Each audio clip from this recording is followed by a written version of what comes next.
60 বছর ধরে আগুনের পূজা করা মানুষদেরকে গরিব নওয়াজের মাত্র একটি জুতি তার কদমে ঢুকিয়ে দিল। কিভাবে? চলুন পুরো ঘটনা জানি। হযরত খোয়াজা গরিব নওয়াজ মঈনুদ্দিন চিশতি রহমতুল্লাহ আলাইহি এক পথ দিয়ে যাচ্ছিলেন। হঠাৎ দেখলেন কিছু লোক একটি বড় আগুনের চারপাশে বসে তার পূজা করছে। গরিব নওয়াজ থেমে গেলেন। তার দৃষ্টিতে ছিল রহমত, আর মুখমণ্ডলে নূরের আলো ঝলমল করছিল। তিনি কোমল স্বরে বললেন, হে লোকেরা, তোমরা কি করছো? একজন বৃদ্ধ বলল, হুজুর, আমরা এই আগুনের পূজা করি যেন মৃত্যুর পর এই আগুন আমাদের না পোড়ায়। গরিব নওয়াজ রহমতুল্লাহ আলাইহি মুচকি হেসে বললেন, কত বছর ধরে এই আগুনের ইবাদত করছো? কেউ বলল 40 বছর, কেউ বলল 60 বছর। গরিব নওয়াজ বললেন, আচ্ছা তাই নাকি?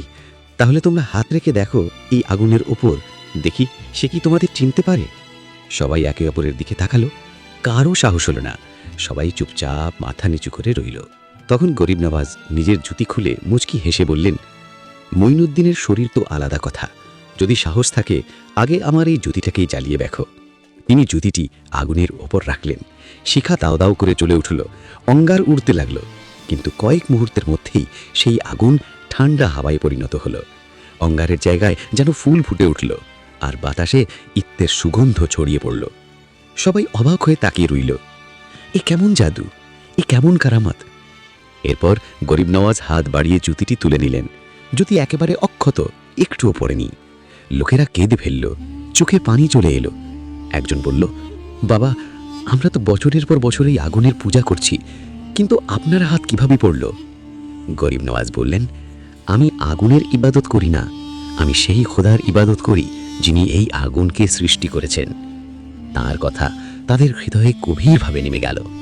সবাই তার কদমে পড়ে গেল, হাত ধরে বলতে লাগলো, বাবা, আমাদেরকেও আল্লাহর বান্দা বানিয়ে দিন। গরিব নওয়াজ দোয়ার জন্য হাত তুললেন।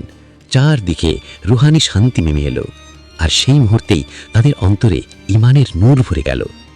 এই তো খোয়াজা গরিব নওয়াজের শান, যেখানে তার নজর পড়ে সেখানে আগুনও বাগানে পরিণত হয়ে যায়। সুবহানাল্লাহ।